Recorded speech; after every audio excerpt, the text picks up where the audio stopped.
So I'm joined today, I have the privilege today to interview Dr. Paul Kengor, who is an author and professor of political science at Gove City College and a senior director of the Institute of Faith and Freedom at Gove, is a Gove City College think tank.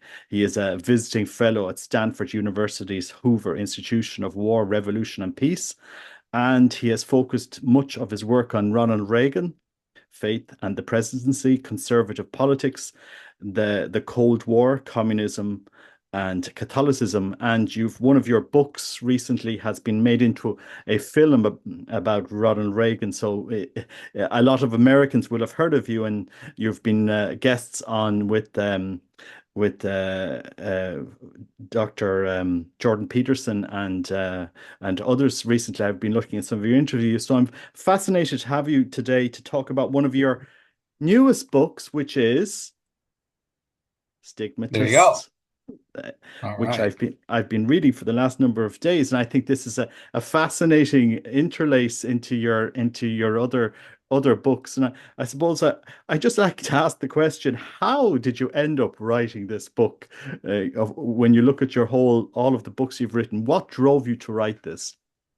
Yeah, thanks, Robert. It's really good to be with you. So yeah, my interests have been, history, 20th century history, communism, Cold War. So I've probably written more. My books I've written mainly on communism, Cold War, Ronald Reagan, Pope John Paul II. Did a book called A Pope and a President on Ronald Reagan and John Paul II. So yeah, that's been my area, but I have always been interested, of course, in religion, right? I'm a convert. Actually, I'm a revert technically to the faith, but I came back into the Catholic Church at the time of the death of John Paul II, April 2005. Okay. In fact, he died at April 2nd, 2005, 21:37 on the clock. All Yeah. right. So 9:37 p.m. Rome time at that point. So I've always been interested in him, always been interested in the faith. And I've done a few different books on matters of faith. I've really more often lectured on faith, written articles, National Catholic Register, Crisis Magazine. And A Pope and a President begins and ends with Fatima, the apparitions in Fatima, May 13th, 1917. I see Garabandal behind you on the Yeah. wall. So I've always had an interest in Marian apparitions, the mystics in the church. And it just kind of turned out that some of my favorite saints, in fact, if you looked on the wall of my room, I've got I Catherine saw. of Siena up there. Yeah. I've got the Divine Mercy image, Faustina. Faustina's diary is right here inside my Yeah. bookshelf. And they were both stigmatists. A lot of people don't realize that. I think a lot of people do about Catherine because you see that she's on the cover of the book, right? Receiving the stigmata, actually in Pisa, Pisa, Leaning Tower of Pisa in Italy. That's where she received them. Both she and Faustina died at the age of 33. They both had hidden stigmata. And Mm. so many people now have read the diary of Faustina, just like they've read the dialogue of Catherine of Siena. And they often kind of gloss over or kind of miss the moment where she receives a stigmata. Faustina did. And she became the first canonized saint of the new millennium, canonized by Pope John Paul II. She died October 1938, age of 33, said that the world would need an ocean of mercy. Quite a prophecy there, given that 11 months later, following the Hitler-Stalin Pact, which was signed August 23rd, 24th, 1939, 1 week after that, September 1st, 1939, the Nazis invade Poland from the west. The Soviets, the communists, invade from the east, and World War II is on at that point. And boy, would the world need an ocean of mercy at that point. Deadliest war in history at that time. By the way, this is jumping ahead, but one of the mystics and stigmatists in the book, Anne Catherine Emmerich, so many of these stigmatists had visions, prophecies that were given to them, visions given to them by the Lord Jesus, by the Blessed Mother. And Anne Catherine Emmerich, who died, she lived 1774 to 1824 in Germany, 50-year period. She died at the age of 49. But she was told in one of her visions, circa 1820, that 50 to 60 years before the year 2000, Satan would be unchained from the floor of hell. Now, think about that 50 to 60 years before the year 2000. That would be 1940 to 1950. Yeah. How could this German nun confined to a bed But first of all, she's having visions of everything that happened in the Middle East, like 1800 years earlier. There's things you can't even imagine. How you should know these details. But 1940, 1950, you know, the concentration camps, outbreak of World War II, deadliest war in history, World War II, dwarfed the dead in World War I, five, six, sevenfold. Outbreak of communism, Cold War, Stalin, Iron Curtain goes down at that period, goes up, is built. The Berlin Wall later, 20 years after that, 15 years after that, the communists take over in China, 1946, 1949. If there's anybody who kills more people in all of history than Stalin, it was Mao Zedong. So that all happened in that period, 1940, 1950, when this nod in 1820, the year that Friedrich Engels was born in Yeah. Germany. Marx was born in Germany, May 1818, about that time. In fact, she even said she was told that for a certain period before that, certain demons would be unloosed, maybe in her lifetime. Well, there you go. So, but these are all prophecies that stigmatists have had. And so for me, to go back what I said a few minutes ago, Catherine of Siena is one of my favorite saints.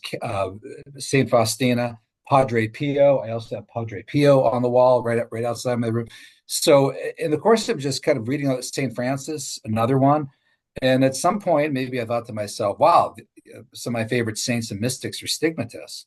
But to me, the fact that these people were struck, in some cases truly struck, in front of a cross praying Our Lady of Grace Chapel, San Giovanni Rotondo, Padre Pio, September 1918.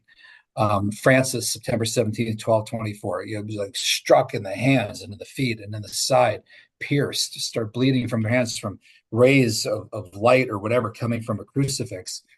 You know, that gives them, and people saw these wounds, that gives them an added authenticity. It gives their prophecies, their statements, their forecasts, their visions, in my mind, and add an authenticity. So I was as interested not just in the marks and the phenomenon and the individuals and the saints and the lives they led, but what they had to tell us, and in many cases, what they forecast about the end times. Read St. Faustina's diary.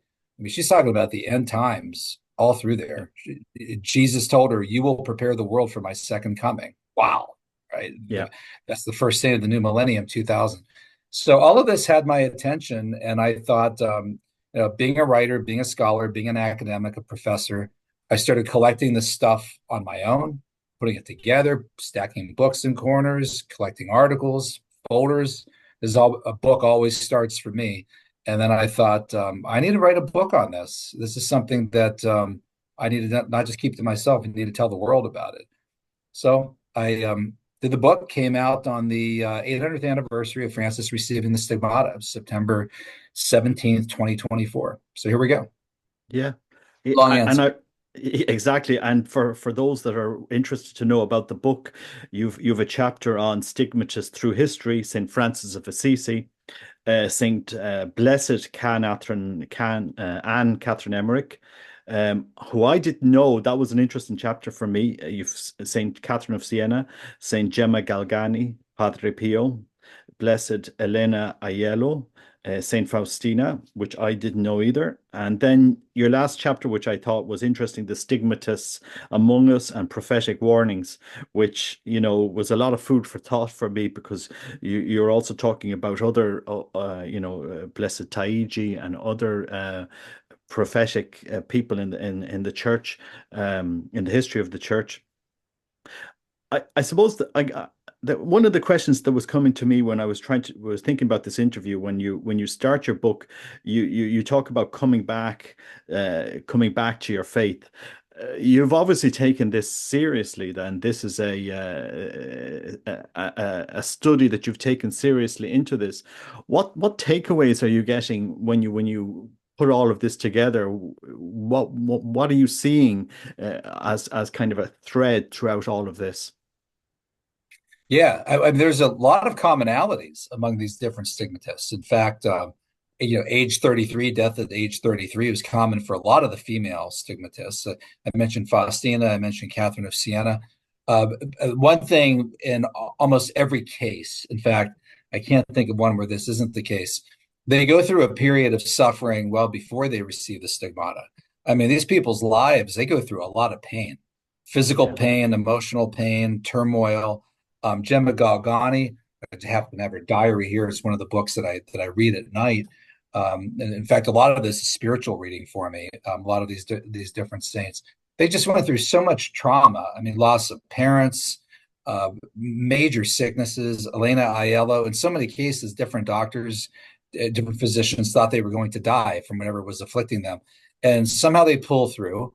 And it's almost as if the Lord is testing them to see if they have the kind of physical, spiritual metal to be able to suffer. And he will usually often ask, right? Would you like to unite me? Would you like to unite to me even further in Mhm. your suffering? Yes, Jesus, I would love to. Anything, Jesus, anything. Right. By the way, me at that point, Robert, I'd be like, no, Yeah. no. You want to give me a special spiritual gift? How about levitation? That'd be cool. All right. How about flying around in the air? Bilocation. Pierced hands and feet? No, right? Yeah. But they're willing to do it, and so much so that Gemma Galgani, she was 1878 to 1903, died at the age of 25, the exact same years as the pontificate of Leo the 13th. And in one of her interactions with the Blessed Mother, she says, tell Jesus that I am willing to suffer for him forever, including in heaven. And the Blessed Mother says to her, honey, there's no suffering in heaven. All right, it all ends after this, but they're willing to do it. They're Yeah. willing to, they're willing to not just carry the cross. And Christ told us, if you want to follow me, carry the cross. And so many people, especially a lot of modern day evangelical health and wealth gospel types, they forget that passage altogether, right? Why am I suffering? Why does the Lord permit bad things to happen to good people? Well, remember, your acronym, WWJD. What would Jesus do? He would suffer. And he would Yeah. say, you want to follow me? Pick up the cross and follow me. These people are willing to go even further than that, not just carry the cross, but go up on the rack, right? Go up Yeah. on the cross, right? Bleeding from the hands, bleeding from the feet. And and in some cases, the only request that they'll have, someone like Catherine of Siena, is, please, Jesus, let these wounds be invisible. Yeah. I don't want to be a showcase. I don't want people to see this. I don't want to be guilty of pride, right? I don't want to be a spectacle. And so in those cases, he concealed them.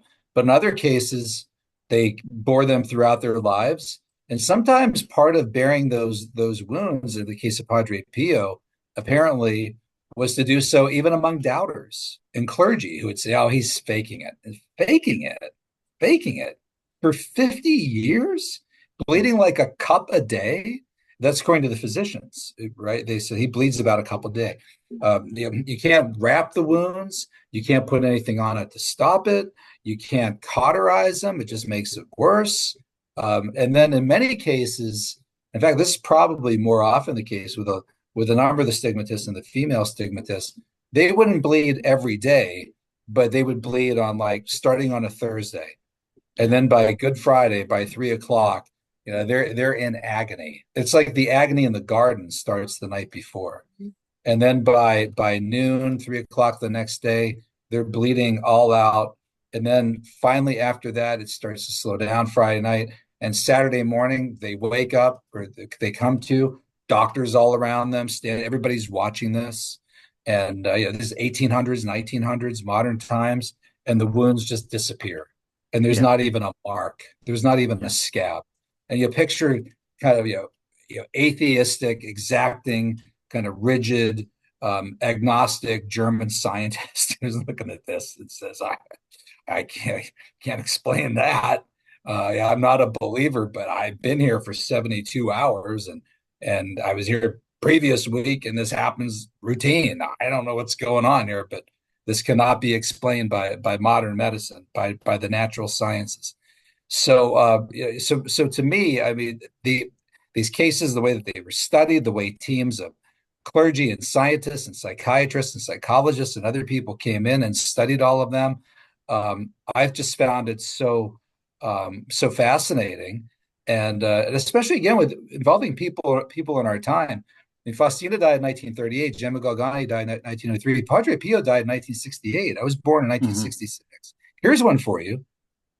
Sister Agnes Sasagawa Yeah, of well, Japan, yeah, the Our Lady of Akita seer, and her bishop, Bishop Ito, said these are approved for the faithful can believe this, right? Of being of supernatural origin. She had these extraordinary visions, October 13th, 1973, about clergy against clergy, priests against priests, cardinal against cardinal, infiltration of the church, great fireball from the sky, chastisement to come. Uh, she died. How recent is she? She died a few weeks ago. yeah, I mean, you and I are talking in November 2024. I think she died in August. yeah, And a lot of people don't know that she had the stigmata while she was having those visions. So, this goes right up to modern day. I can see people saying, well, they Francis, it's 800 years ago, to quote Vladimir Lenin, right? Medieval mildew, superstition. We don't have any pictures of that. We don't have any. yeah, We got pictures of all these people. yeah. So I think it demands to be taken seriously. Yeah. When I was reading your book and you did mention Sister Agnes, and I could see that you had written it just before she died or finished it just Yeah, before she died, because her stigmata, she had it on the left, the the left hand. She had a wound here, and it was so painful that she couldn't. They had just introduced communion on the hand into her monastery, and it was so painful. She wanted to obey this new process, but she couldn't actually physically open her hand. And the statue, Our Lady of All Nations statue, had a wound on the right hand, and so to right. signify the priest giving communion, and she had her wound in the left hand, and she couldn't open her hand to take communion, so she had to go back to receiving it on the tongue. Yeah, That isn't in that amazing? itself, yeah, Yeah, it's tr Padre Pio couldn't fully close his hand. I yeah, mean, I mean, when he would have to consecrate the Eucharist, I think he was doing it kind of with the fingers, and people who watched him at Mass said, uh, you have to be there. You got to see this guy when he goes down the steps of the altar. He kind of walks sideways, almost sort of because it hurts his feet. He yeah, can't walk normally. He's got to walk sort of like on the side of his feet or his heels. Yeah, it was painful. And people ask, "Would Padre Pio do those hurt?" He's like, "Yeah, it hurts. You drill a hole through your hand and see if it hurts." And it's someone like Saint Rita of Cascia, and this is kind of akin to Sister Agnes, who had only one wound in the hand that was that painful.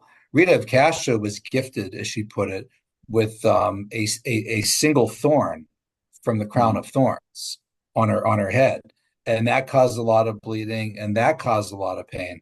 But then in other cases, Anne Catherine Emmerich, Therese Newman, Padre Pio, they're bleeding from the hands, from the side, from the right side, from the feet, and a number of them said, Anne Catherine Emmerich and Therese Newman, they told their spiritual director, you know what hurts the most?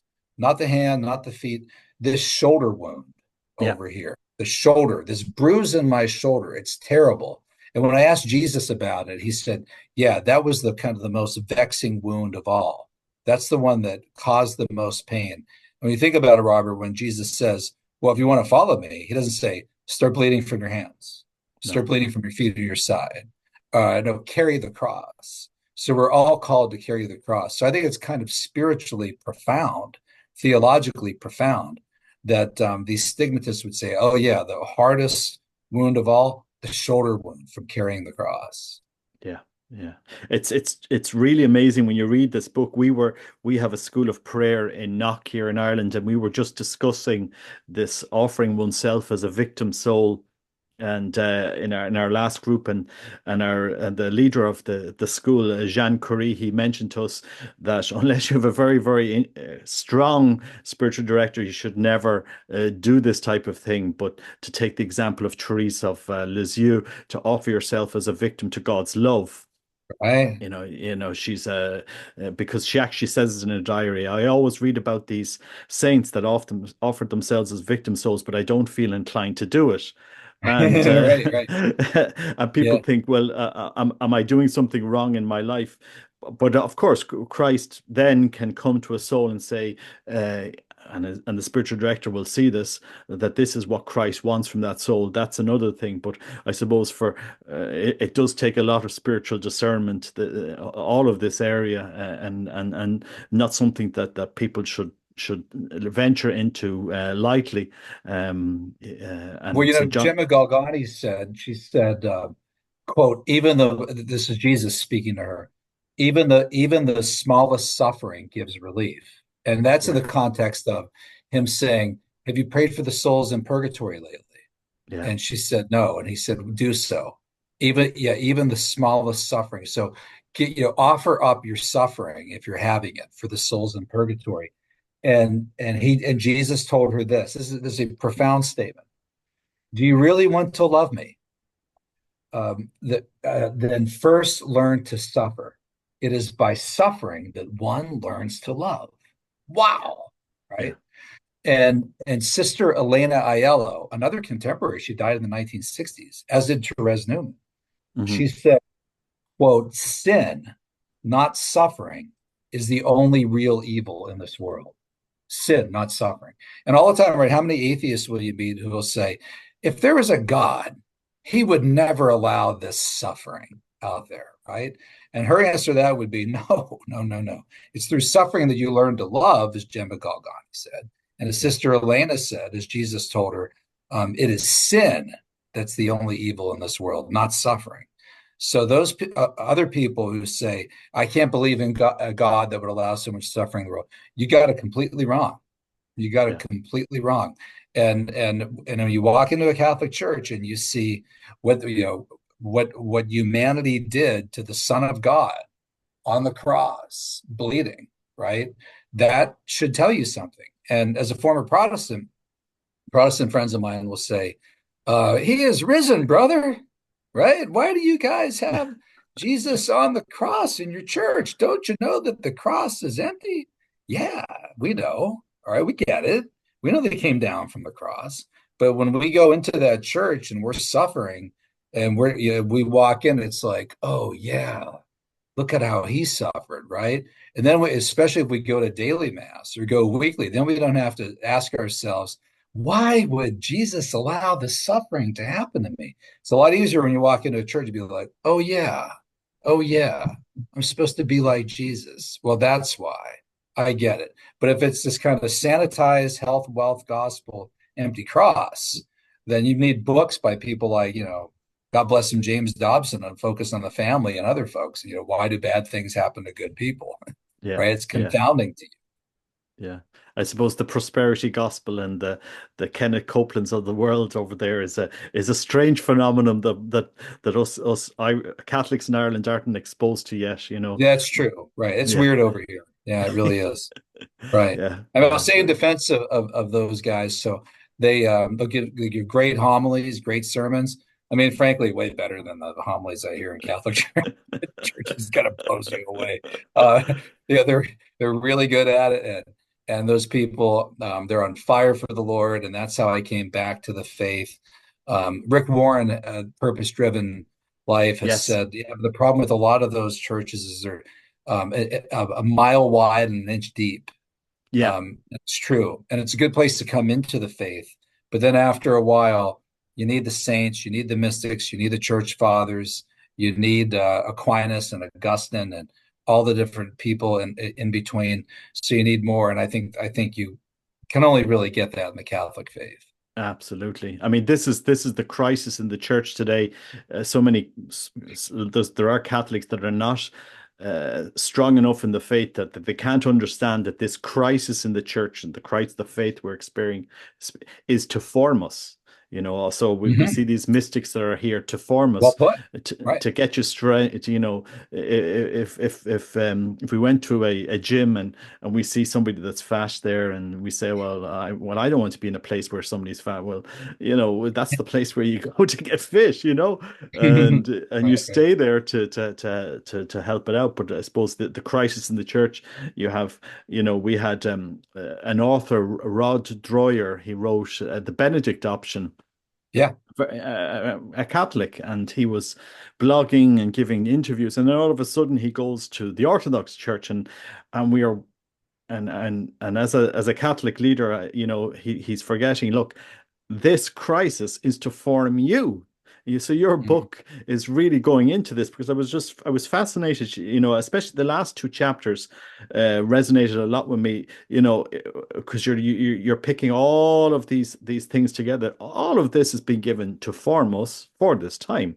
And so that's why the book is so fascinating to me, that somebody has actually put it together in such a way which I wasn't expecting when somebody said to me about this book. I said I wasn't expecting what was written there, and so it's really this kind of arena of formation that we see in these saints. Yeah, it's not just you're not just struck by the supernatural phenomenon of wow, this guy, this girl bleeding from his or her hands. That in Yeah, itself is striking, right? But then to learn their stories, and I try to focus on church approved saints and blesseds. I do a chapter on a blessed or two, right? But I try to focus on church approved saints. So people who have genuinely gone through the process of canonization. So if they would have been in any way a fraud or a faker, they would have been found yeah, out. And by the way, and you can't fake this.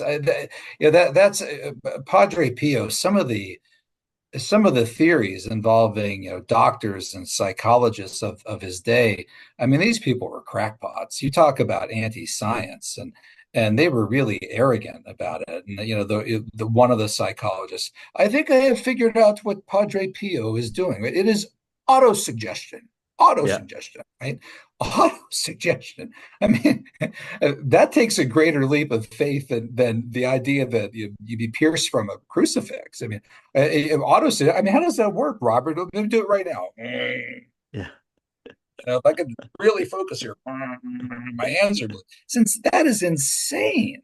And then yeah, and Padre Pio said, "Why don't you tell him to imagine that he's a bull, and let's see if he grows horns from his head." yeah, Right? yeah, I mean, auto suggestion, or he's doing it, I think, through acid. Acid. Okay, takes acid and puts it through there, goes all the way, and then does this every day for 50 years. I mean, yeah, that's just nonsense, nonsense. And so many of the physicians, again, many of whom were atheists, agnostics, just said, okay, I still maybe not a believer, but I don't go to church, but this isn't natural. This is no, clearly something that cannot be explained. This is supernatural. yeah, And in the book, I give as much, not as much as I could. I could go even more, but then the book would be this thick. But I quote as much medical testimony as I can, almost in every case when it's available. And a number of people have said to me when reading, it's like, oh, that's my favorite part. When I read from a doctor who's saying, so it's about 3 centimeters wide, and a little crust forms on it, and sometimes you could see all the way through the hand, all the way to the other side. And there's this kind of very, very scientific accuracy. And again, it's going on in our time. It's not just something that happened 800 years ago. yeah. And as far as I'm aware, when Padre Pio died, those stigmata disappeared from his body. Yeah, right. You know, Exactly. Imagine that. I yeah. mean, So I'll they, imagine all the friars of San Giovanni Rotondo. They've been with him all these years. The younger guys that came in like 20 or 30 years ago, now they're maybe 50. He's in his 80s, and they see him bleeding every single day, and they have dinner with him. They literally have a beer with him. They see that he's in the confession for 20 hours. They see how the guy has trouble walking, has to wear gloves and everything. They change his linens and all this stuff. He's dripping blood as he walks up and down the highway or up and down the hallway. And then, then the last few days, they know that he's sick. He still has, but over the last few weeks, wow, we're getting reports that some of the stigmata are starting to disappear. Still has them on his hands. And then you're watching all this, and then he passes, he dies, and you go in, and there's nothing on the hands. yeah, yeah. That can't be explained. No. No, and one of the things I found interesting about Padre Pio was there's an incredible corpus of letters that he wrote, back and forth with spiritual directors earlier on in his life, just around the time that he does get these stigmata, and so many people focus on this phenomenon and forgetting there's a long process of what in the spiritual life is the soul arriving to a nuptial union, to union with God. Padre Pio, the stigmata represent his union with God. And after that event, we see the fruits of his life, a lot of suffering, the fruits of his life. And, you could correlate this with Mother Teresa, even though she didn't have visible stigmata, we see the same process, this moment of union with God, and then the fruits coming out in her life. And I, Right. and I think something to look at when we're looking at the stigmata for me is to go back and read all of his literature, the letters, because there is a message there that I think God is pointing at it. You're looking at physical sign, but look at the spiritual roots of what you're looking at, and I think that's a fascinating topic that the church needs to look at today, because personally I think the crisis in the faith needs a resolution, which is to go back to the roots of our faith, which is to Well, and Mother Teresa too. I mean, she would in the above the door in all the different hallways at her not convent, but in Calcutta, it said, "I thirst," right? yes, Jesus on the cross. So that was the idea all along. And I remember talking to a priest friend who, this was a guy that was being sent off to Russia to try to spread the faith during communism. And he was very, very nervous. And Mother Teresa said, "What's wrong with you?" He said, "Well, frankly, Mother, I'm kind of afraid of going over there and getting killed." And she yeah, said, "I've been praying to be a martyr since I was 9 years old." Right, this little nun saying that is like, oh wow. But yeah, they understood and embraced suffering, and it's something that's just alien to so many Christians and really to our entire materialistic culture today in the West. Um, People in other parts of the world that don't have what we do in the West, obviously places like Africa and Asia and so forth, they get it. They understand it better than we do. yeah, absolutely. But I think it's a fascinating book, and I'm sure you're going to interlace this with your journey along seeing what evil can do in the world, and Christ's intervention to draw us away from that. Because you're touching on a period in history which is very difficult for humanity, and Christ. Heaven sending us a message with these saints. It's not something we can ignore. No, that's absolutely right. And there have been, I think this is an interesting thing. The vast majority of stigmatists have been women, Yeah. over 90%. And some authorities have chimed in on this, and they've said that they think women are more willing to suffer than men. And I think that's actually true. I've kind of noticed that in my own life. My wife will say, "You're such a wimp, you get this little cut or whatever." And you would think guys are tough, right? And so, guys are bodybuilders and weightlifters and have physical stamina, and but women seem more willing to suffer in a sacrificial, giving, loving way. I think that's part of them being made for childbirth, right? Mm. And in fact, my wife has said, men could never have babies, right? You guys could never do what women do. And maybe, well, obviously men can't have babies. That's the way that it was Well, ordained. I heard in America you've Right. Yeah, that's true. Yeah. But yeah. Nowadays, on the other hand, right, that's been changed. But yeah, so women seem more able to suffer in a kind of sacrificial way than most guys. So it's kind of ironic that the two sort of most famous stigmatists, Padre Pio and Francis, were men, and Yep. maybe the first might have been St. Paul in the Bible. He Exactly. says in Galatians, I bear in my body the marks of Jesus. And in fact, the Greek is stigmata. Yeah. And two of the mystics, Therese Newman, two of the German female mystics, Therese Newman and Anne Catherine Emmerich. By the way, they both ate nothing but the Eucharist. Yeah. I mean, imagine that. That's another thing where their doctors said, speaking of Anne Catherine Emmerich, 10 years and she eats nothing. We try to give her regular food and she vomits it up. She eats only the Eucharist, what she calls the body and blood of Christ. She drinks water and only the Eucharist. Therese Newman for decades had only the Eucharist, but they both had visions of previous things in the past in the life of Jesus, the Blessed Mother, the apostles, or early disciples, and they both said, "I have seen St. Paul. I've seen him in my visions, walking around. And oh, he had the stigmata." They told us to their spiritual director. The spiritual director was like, really? I said, yes, he had the stigmata. And these women might not have even known the Bible that well. If they did, they could have cited the verse in Galatians, right? In fact, even in Catherine Emmerich's vision about Satan being unchained from the floor of hell after being, that's actually right out of Revelation. Yeah. Although she pegged it, she said she was told to be 50 to 60 years before 2000. So that's even more specific than scripture is. But they both claim that it was Paul that had the stigmata first. So getting back to my point about men and women, um, Paul, Francis being the first two men, Padre Pio being the most famous, a man. But other than that, I mean, the vast majority have been women, and Italian for that Yeah. matter. But also there have been more Italian saints than any others, so that's probably a correlation there as well. You wouldn't know this from my Polish last name, but my mother's 100% Italian, and Okay. so I Italian women on that side, I know them, I know what they're like, and I kind of relate to that. Elena Aiello reminds me of several of my aunts.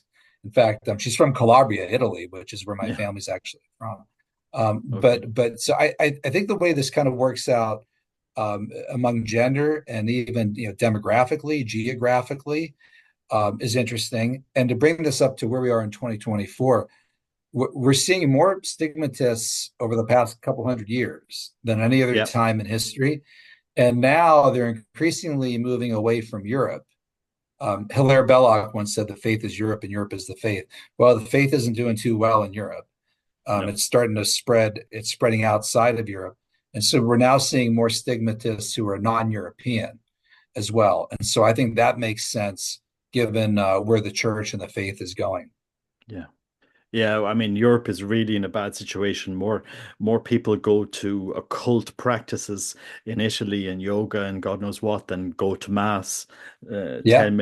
10 million people do yoga and all. Witches. I mean, we've got Yeah, witches well, all the over here. fortune tellers, astrology, New Age. It's this. I mean, the New Age spiritual, which you can't really define. It's very fluffy. That Yeah. that is the de facto new religion in Europe. I mean, there's no doubt about it. This whole Right. because man is spiritual, Hmm. and We have a I God-shaped vacuum in all of us, said Augustine. exactly. Yeah, that's Yeah. right. So, That's right. and I think your book is very timely to kind of, especially when you're really touching on a timely issue. And I think I do encourage people to read it. It's published by Tan Books, and you can buy it on Amazon. As far as I'm aware, I was checking it out, and I do encourage people to read it because I do think it's timely. The Holy Spirit didn't inspire this for nothing. Let's face it. This Yeah, is I hope for so. yeah. And Thank you.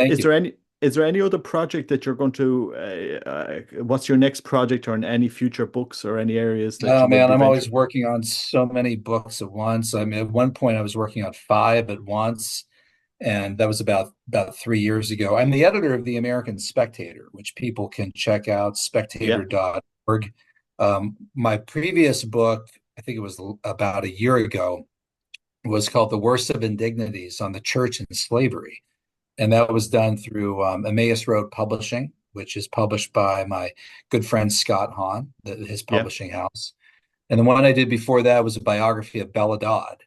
Hmm. And it's called The Devil and Bella Dodd, which followed my book, The Devil and Karl Marx, Yeah, through Tan Books. And in Marx's case, had a really chilling infatuation with Satan and his yeah, poetry and all sorts of things.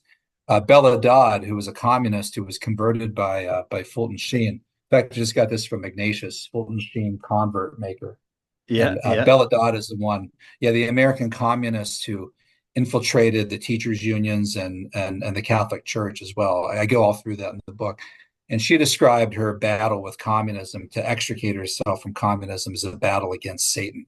So yeah. in her case, she's kind of not working with the devil as Marx may perhaps have been, but fighting to pull herself away from the devil. So those are my recent books. I have a couple others that I'm working on other subjects right now, but I'm That's always great. writing, and the way I try to keep my sanity in these crazy times is by nighttime reading of people like Gemma Galgani Yeah, and some of my favorite stigmatists.